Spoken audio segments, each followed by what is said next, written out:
Welcome from the MediaTek Executive Summit in Laguna Beach, California. I'm here with Dr. Finbarr Moynihan and DS Shiu. Yep. Thank you both for taking the time to speak with us. Thanks. Happy to be here. Good.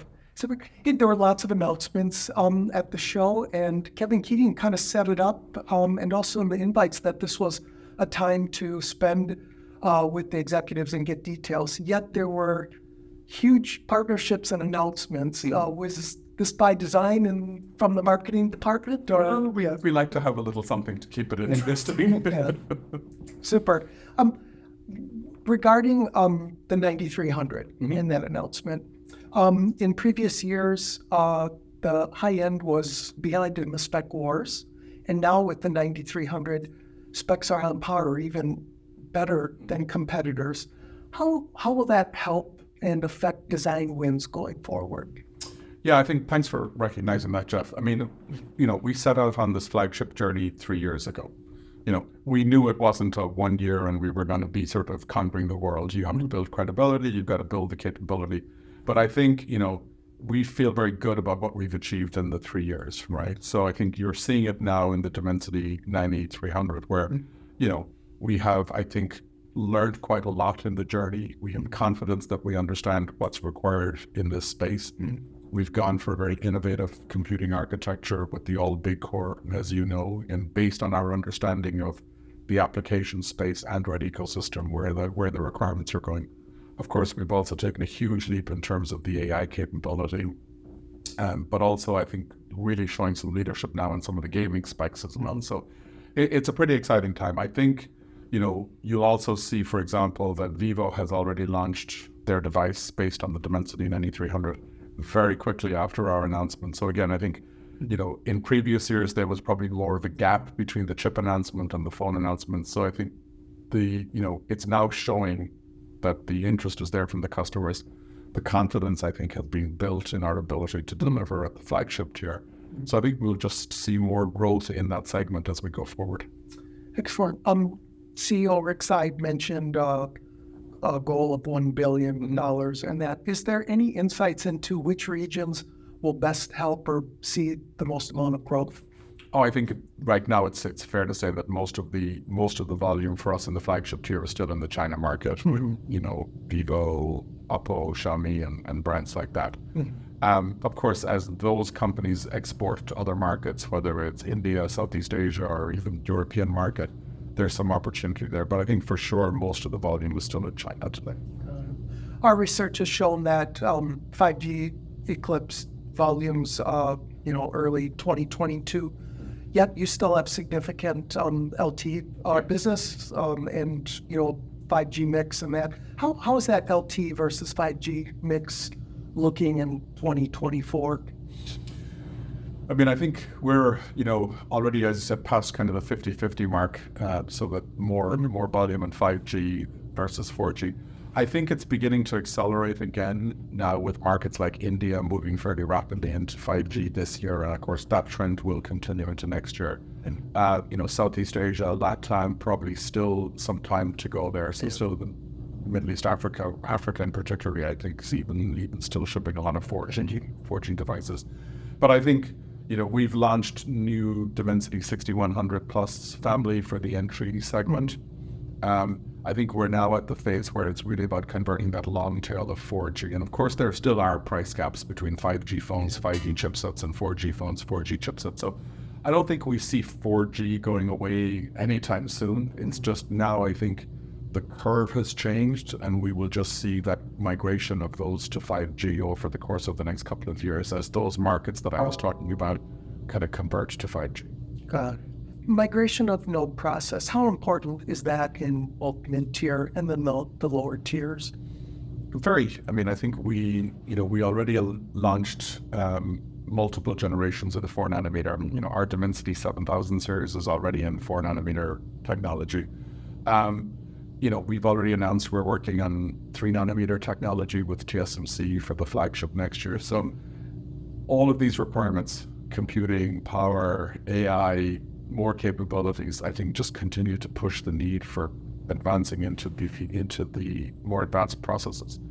Probably at the very entry tier is where it's still, the cost associated with some of those advanced nodes probably doesn't go in the direction of reducing the overall cost structure for 5G devices going forward. So you may still see 7 nanometer, 6 nanometer technology stay there for a while as a better option, let's say. But certainly in all the other tiers, I think you see it migrating to 5 nanometer, 4 nanometer, and eventually 3 nanometer. Got it. Let's move to AI.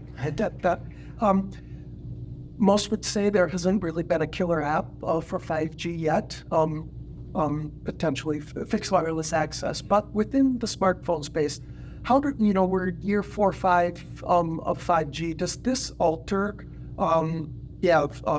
that lack of a killer app? What are your expectations of smartphone applications within AI? Yeah, the nature of AI's growth and nature. 5G are very different. AI, the pace is ultra fast and very unpredictable. One thing I like to say is that in terms of this Gen AI, 2 years ago, people imagined that you need this humongous, massive models running in, the cryogenic chambers, in order to serve it. But now the trend is that because of economic demands that people have to build small enough models to really satisfy the world's need. And on the other hand, on our device side, you can see that the parity of AI compute with entry-level this cloud-centered devices. So if you look at what our phones can do, top-end phone can do, they all also reaching, if you're talking about running a very large language models at operating temperature that's similar to 4090 top-end GPU card, we're competitive today already. So whatever killer application they emerge on the cloud, given that this parity between mobile compute platforms and desktop and actually entry-level data center platforms, they will move over to that answer side. It's very quickly. I think that move has already been happening. They're doing it bubbling under the surface, but I would imagine that you will see these things moving to the headset in the near future. We've seen ASPs creep higher. Will AI, the need for more DRAM, potentially better cameras, and will that continue that trend, do you suspect? Will it be inevitable that flagships prices continue to creep higher? I think if the phone factor itself is not a problem. For instance, we can do all the photo editing, whatever, on the phone. It's just the phone may be too small and your fingers too large. But otherwise, I think this parity would make it such that, and that much larger volume of the phone versus any other computer, is that if I were developing an application, I will move that to the phone as best possible. And if that requires people to buy somewhat more expensive phones, I think people will be enticed to buy more expensive phones because these applications, these new things that generative AI can do, they are new. They're not just better old things. They are actually new things. And I think you're right. They do require more memory. There are some things that are fundamentally, pushing some of the cost. So I agree with you. I think we see the same trend of the ASPs creeping up in all regions, on average, right? So the value continues to grow. The volume perhaps is not growing enough. Right. We'll skip around here. Bringing in automotive use cases specific to other business units. You're, very diversified. That was part of the presentations and that, how diversified MediaTek is. What about AI in other verticals besides smartphones? You mean generative AI or AI? Yeah. I think generative AI for sure will play a role in the automotive space, right? We're going to have a discussion on that tomorrow at the summit. Both certainly in terms of inside the cockpit, right? With, because I think, a natural voice language assistant is probably the easiest way to sort of communicate lots of things while you're driving, right? You still want to keep your hands on the wheel, your eyes on the road, right? So I think we certainly see opportunity for a lot of in-cabin, smart cockpit, smart cabin use cases of generative AI techniques going forward. I think it's going to affect, industries potentially like the automotive industry much more broadly, right? Sort of even like, the use of generative AI technologies to help with the training of autonomous driving systems and all these kind of use cases where you can generate new content and training data, perhaps, right? Very, very effectively. So I think it's going to have a profound impact on that industry beyond even maybe just the user experience in the car or in the product. Of course, I think the generative AI techniques are going to come into the computing space as well, right? So in Chromebooks, PCs, notebooks, all that kind of space for content creation, kind of creative tasks in many different fronts. So I think it's going to touch lots of them. And even like we said yesterday, I don't think any of us would be naive to say we can predict exactly where this future is going to take us, right? We have this sort of amazing nascent technology capability. Obviously the research community has been working on it for years. We're now starting to see it moving from the cloud into devices with the new silicon. We're just at the starting point of what that's going to mean for actual user experiences on devices. But we think it's going to be fairly profound. So I had some comments that inside car, it's actually a pretty terrible environment for audio, video. It's vibrating, it's noisy, the lighting is terrible. So what in the past, what you can do in the car, lags what you can do outside the car by mile. Yeah. But with AI, that things start to change. You will find that we can do very, very good voice recognitions in the car thanks to the newer AI. So maybe we don't actually have to do anything different, but the arrival of AI can accelerate us to leave our kind of old, archaic car, the user interface in the car, and move them to the modern one at a pace that's exceeding what we used to expect in the automotive industry, because things suddenly get a lot easier. Yeah. That's a good point. Staying on the automotive theme, this is a very long design cycle, and but over next few years between cockpit, connect, the automated driving applications or SoCs, and then components. How do those growth trajectories look?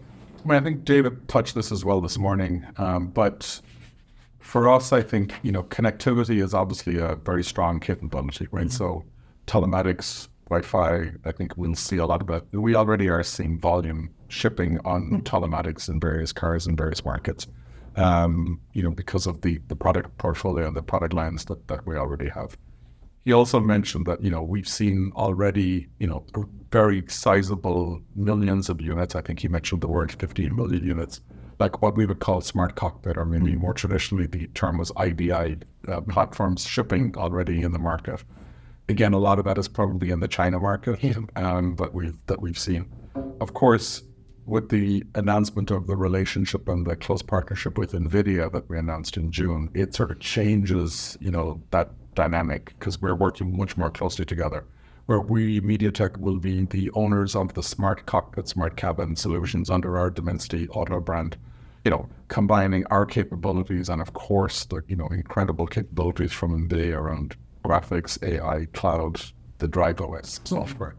So I think that's going to accelerate, the capabilities that we can bring to the auto industry globally. Inevitably, as you said, it is a long development cycle on our side, and then of course a design-in cycle with the automotive manufacturers. But again, markets like China are moving very, very quickly in this space, and so there's probably nearer term opportunity to drive revenue quickly in China, and then with the more global players, it'll probably take some time. Sure. Custom silicon. Microsoft had an announcement this week. Through the years, we've kind of go through cycles where this comes and goes. How does MediaTek stay competitive, or with maybe kind of a more focus on custom silicon? it's a big focus for us. We talked about it this morning as well, and it's certainly a growing business for us. And I think Vince mentioned that, there's a few things that I think we can bring to the table here. One, obviously, the breadth of technologies in the IP portfolio that we can bring, from low power computing, AI, connectivity, wired, wireless, interface, chiplet technology. It spans a very, very, very wide range. You layer on top of that, then I think a flexible approach on the business model, where some customers will give us a spec that they want to build, and we'll put most of the chip together. In other cases, we're providing some critical IP, but a lot of the differentiation and a lot of the know-how, let's say what they're building, is the customer's own IP and the customer's own know-how. To people who may even do more and just need somebody to help put the whole chip together. That's where our scale as well with the fabs, the OSAT packaging houses, our own capability for that comes to bear. So it's certainly an important business for us. We certainly see with, generative AI, the demands in the cloud, but also some of these newer devices like, AR, VR devices will require custom silicon solutions, because the standard products, the standard solutions are just not meeting what's required. And so there's an explosion of demand, I would say, on the device side and also on the cloud side. And we do both. Now, historically, the consumer business has been much larger for us in the custom silicon space. I think Vince announced we've just shipped our 1 billionth custom silicon solution into the consumer markets. But we also see a lot of traction on the enterprise side for switching, networking, infrastructure, data centers, etc. And I think that trend is going to continue. Turning to XR, big announcement, partnership with Meta, who owns about 80% share within the space. Apple getting into the space. How does this partnership with Meta help increase your goals within XR? I think it fits into what we were talking about. Again, it's really just another example of a customer that we're working with on the consumer custom silicon space, right? Vince and Jean from Meta spoke about it this morning. Again, leveraging our MediaTek's SoC capability, our low power, our small packaging capability, all of the things that they require, for them to deliver the kind of devices that they want to deliver. So it's an exciting new relationship for us, obviously. We're excited about where it could take us. But again, I think when we spoke about this area last year, and I think, we've had other customer examples last year, the custom silicon route, maybe plus some standard connectivity and power management type solutions, are probably the near-term opportunities for MediaTek in that, call it metaverse, call it spatial computing, call it what you want, space, AR, VR, XR kind of space. Yeah, got it. VP of Corporate Marketing, I have to ask how the marketing of the branding of the Dimensity and all the sub-brands, Biologic and others, how that's all going. Maybe I should ask you. No, I think we've seen a lot of success with the Dimensity brand since we launched it for our 5G phones, and particularly I think with the launch of the flagship Dimensity 9000, it sort of really helped. Because again, we were delivering that flagship experience, the technology leading capability, and we've just built on that with the 9200 and the 9300. So we've been very happy with the customer and consumer feedback that we see in selected markets. I think you would know, Jeff, that certain markets, China, India, the brand of the SoC is probably much more important for the consumer than it might be in the US market or some other markets.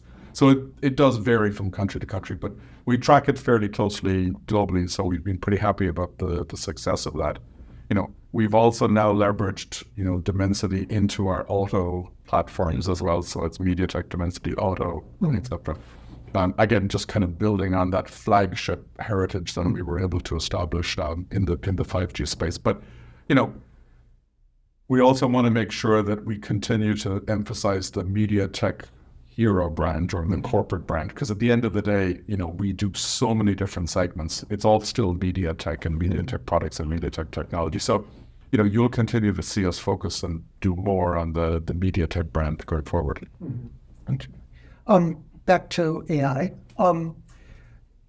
consumers, U.S. consumers are not as intelligent on the specs as China, India, probably. But on the AI side, are we getting into an era where, people know camera configuration or memory configuration? Are we going to get to a time where these AI specs are top of mind to consumers?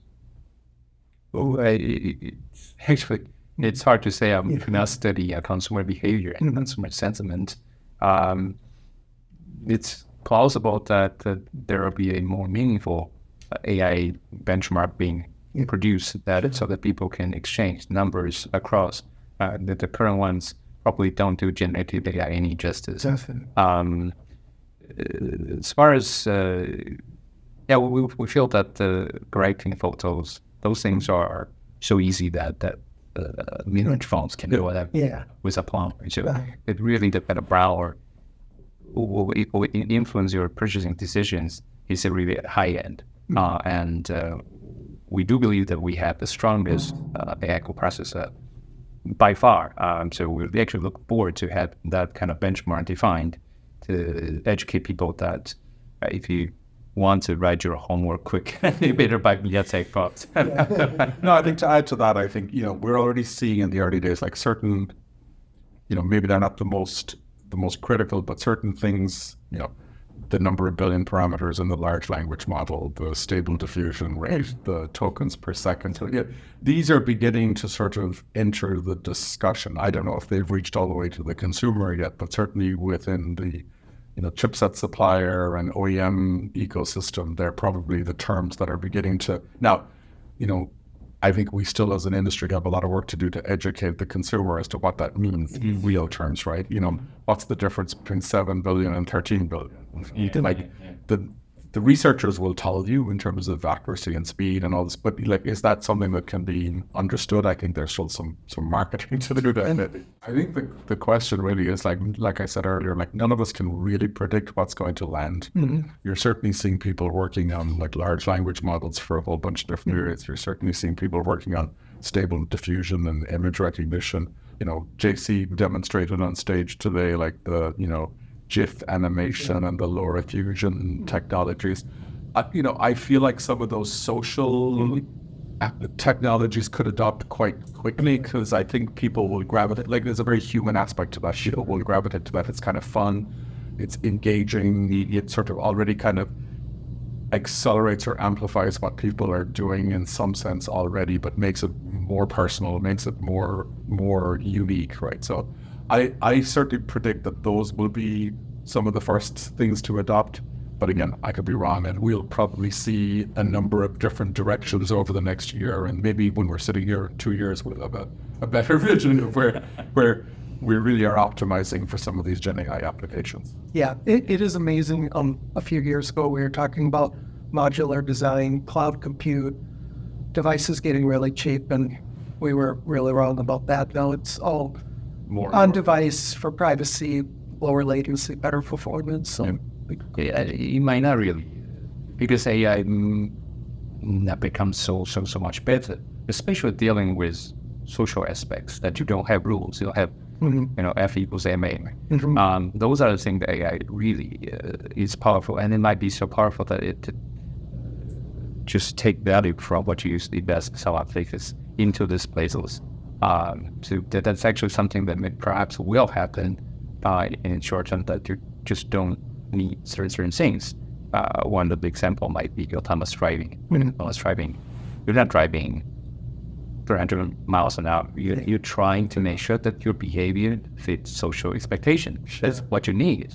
And that is actually where AI and generative AI in particular is works best, because it reads the newspaper of in every country newspaper. It knows how to behave in whichever zip code. You can do a funny role here, but not there. So, and then once you have that, then once you make things easier, your investment decision, the whole economy of the society shifted because of that. And then after that, it becomes to have the generative AI at your finger point. It becomes a must. You just cannot not have. Yeah. Super. It was a very busy day one of the summit, and thank you both for your time. Thank you. Candidate. Appreciate it.